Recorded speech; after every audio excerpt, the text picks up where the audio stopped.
નમસ્કાર દર્શક મિત્રો, @ગુજરાતમાં આપનું સ્વાગત છે। રાજ્યમાંથી વાતાવરણના બે અલગ અલગ દ્રશ્યો સામે આવી રહ્યા છે। અનેક વિસ્તારોમાં હાલ કાળઝાળ ગરમી પડી રહી છે, તો અન્ય કેટલાક વિસ્તારોમાં વરસાદ પણ વરસી રહ્યો છે। પરંતુ હવે ગરમી અને કમોસમી વરસાદની વચ્ચે વાવાઝોડાને લઈને પણ આગાહી કરવામાં આવી છે।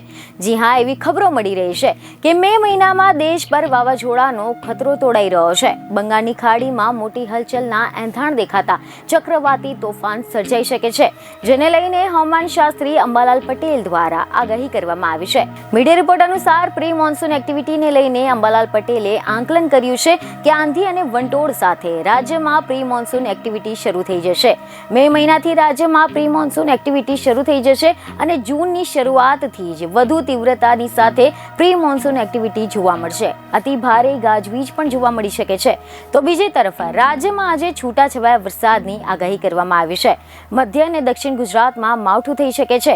પંચમહાલ, દાહોદ, મહીસાગર, છોટાઉદેપુરમાં વરસાદની આગાહી કરવામાં આવી છે, તો સુરત અને તાપીમાં પણ કમોસમી વરસાદ થઈ શકે છે।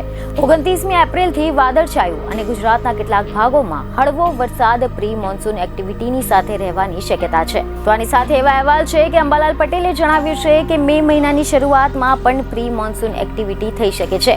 4થી 5મી અને 6મી મેના રોજ ગુજરાતમાં પુનઃ ગરમી આવશે। આ દિવસોમાં ગુજરાતમાં લોકસભાની ચૂંટણી માટે મતદાન પણ થવાનું છે અને બાદમાં 10થી 14 મેની વચ્ચે પ્રી મોન્સૂન એક્ટિવિટી ભારે આંધી વંટોળ સાથે રહેવાની શક્યતા છે, જેના બાદમાં 20 મેથી ફરીથી ગરમીમાં વધારો થશે અને બાદમાં ફરીથી 24 અને 25 મેથી પ્રી મોન્સૂન એક્ટિવિટી રહેશે, જેમાં 24 મેથી 4 જૂનની વચ્ચે આંધી વંટોળ સાથે વરસાદ રહેશે।